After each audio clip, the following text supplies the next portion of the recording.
الرحیم۔ اس وقت پوری دنیا میں ایک طوفان مچا دیا، خاص طور سے ہمارے ہندوستان میں ہر طرف موت ہے، غم ہے، ہر طرف لاشیں اٹھ رہی ہیں، ماتم ہے، لوگ بیمار ہیں، دواخانے پورے بھرے ہوئے ہیں۔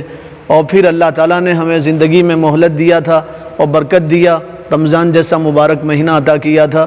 اب یہ رمضان بھی ہم سے رخصت ہونے کو ہے۔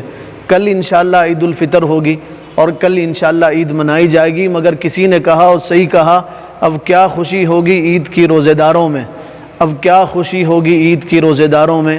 کپڑوں سے زیادہ کفن بک گئے بازاروں میں۔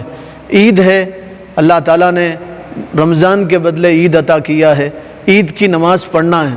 سوال یہ ہے لاک ڈاؤن میں عید کی نماز کیسی پڑھی جائے؟ لوگ بار بار یہ سوال پوچھ رہے ہیں کہ عید کی نماز کیسی پڑھی جائے گی۔ ہمارے کرناٹک میں 24 مئی تک لاک ڈاؤن ہے، 24 مئی تک لاک ڈاؤن ہے، اور یہ اعلان کیا گیا کہ مسجدوں میں صرف 5 لوگ نماز پڑھ سکتے ہیں۔ عید کی نماز اگر کوئی پڑھانے والا ہے تو آپ گھر پہ عید کی نماز ادا کیجیے، گھر پہ عید کی نماز ادا کیجیے۔ 4-5 لوگ جمع ہیں، باہر سے لوگوں کو مت بلائیے، احتیاط برتیے۔ گھر پہ اگر کوئی نماز پڑھانے والا ہے تو 4-5 لوگ مل کے گھر پہ نماز ادا کر سکتے ہیں۔ مسجد میں جن لوگوں کو اجازت ہے نماز پڑھنے کی وہ لوگ مسجد میں نماز ادا کریں، اور اگر گھر پہ کوئی نماز پڑھانے والا نہیں ہے آپ لوگوں کو جمع مت کیجیے، احتیاط برتیے۔ اس بیماری کا علاج یہی ہے کہ آپ انسانوں سے دور رہیں۔ گھر پہ کوئی نماز پڑھانے والا نہیں ہے تو آپ چاشت کی نماز پڑھیے۔ چاشت کی نماز عید کی نماز کا بدل نہیں ہے، لیکن علماء فرماتے ہیں اللہ تعالیٰ عید کا ثواب عطا کریں گے۔ 2 رکعت سے 4 رکعت چاشت کی نفل نماز ادا کریں تو اللہ تعالیٰ آپ کو عید کی نماز کا ثواب عطا کریں گے۔ میں تمام مسلمانوں سے گزارش کرتا ہوں کہ حکومت کی جو گائیڈ لائنز ہیں اس پہ آپ عمل کیجیے، یہ ہماری بھلائی کے لیے اور ہماری اچھائی کے لیے ہے، اور اس بیماری کا علاج اسی میں ہے کہ آپ انسانوں سے دور رہیں۔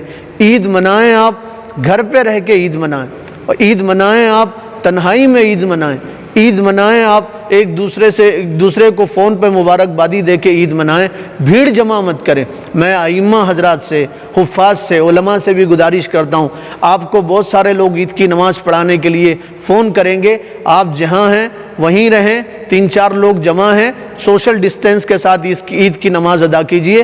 آپ باہر مت نکلیے، باہر مت جائیے، خود اپنی جان کی حفاظت کیجئے اور دوسروں کو اس بیماری پھیلنے سے آپ بچائیے۔